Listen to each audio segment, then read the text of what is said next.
Xa con ganas, hai ganas. Con muchas ganas. Por supuesto que sí. Obviamente que sí. Uy, sí, sí, claro. Son jubilado e teño todo o tempo do mundo. A vacacións, bueno, estoy en elo. Pues sí, probablemente sí. Quiero ir a Turquía. Quiero ir a Dubái.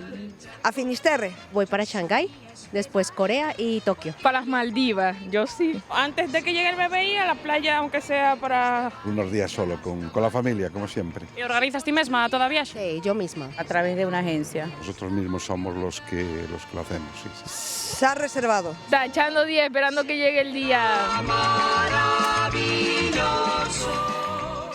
Claro, vemos que hai moitas ganas, pero Bernardo, tendo en conta como está o mundo, agora mesmo é mellor reservala xa, agardamos. Claro, vaya por diante que está no aire como pode influir pois nesa parte do mundo a situación de tensión en Oriente Próximo polo conflito bélico en Irán, se influirá ou non nos prezos do combustible, nos seguros ou mesmo nas rutas aéreas e tamén se poderá atraer máis turismo a nosa terra. Comezan a cancelarse viaxes, por exemplo, a Chipre, a Qatar ou a Israel, pero claro, quen dirixa a súa desconexión cara a outros destinos, se non reserva agora e espera a ir sobre a marcha, as diferenzas son claras. Reservar con antelación permite aforrar cartos e garantir prazas. Por exemplo, unha semana nun hotel nas Rías Baixas ou na Costa da Morte pode sair agora alrededor de 350-400 euros, pros máis previsores. Mentres que en pleno xullo ou agosto, o mesmo paquete, se agardamos un pouco máis, pode subir ata os 500 ou ata os 1000 euros, sí, dependendo do hotel e da ubicación. Se falamos de destinos máis afastados, voos a Mallorca, a Lisboa ou a Porto, tamén se encarecen. En marzo, un billete de ida e volta dende Santiago pode custar 120, 150 euros, pero se deixamos para a última hora, o prezo pode subir ata os 200, 250 euros. Reservar agora dá tranquilidade, mellores prezos e máis opcións. E agardar o último momento pode sair emocionante, sí, pero tamén máis caro ou arriscado. E cando viaxamos o tolo, xestionando todo ás presas, nin sequera valoramos os pros e os contras de cada destino. É certo, Óscar Cruz?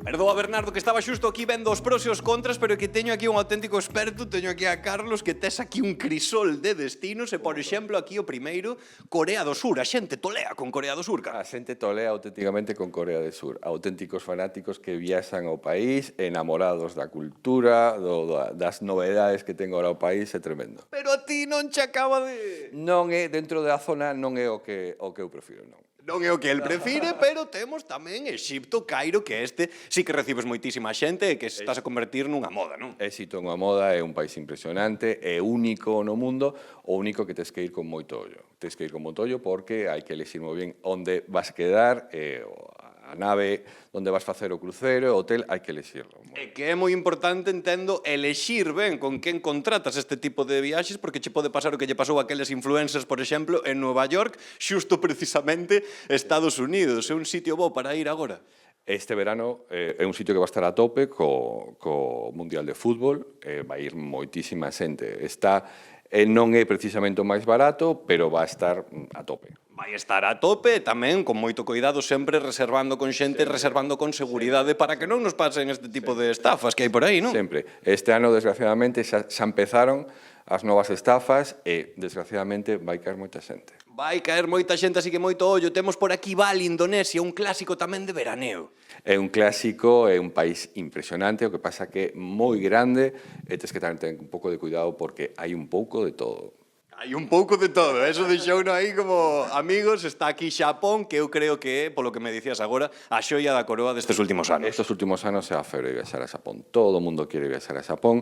O único que eu lle digo a xente é que vayan con calma, que é moi grande e non se pode ver todo en unha semana. Non se pode ver todo nunha semana, pero, amigos, podedes ter aquí a Carlos para asesoraros e que teñades a mellor viaxe posible. Xa sabedes, preguntades sempre para evitar esas posibles estafas, esas posibles viaxes tan bonitas que parecen moi baratas, pero que logo, amigos, saen moi caras.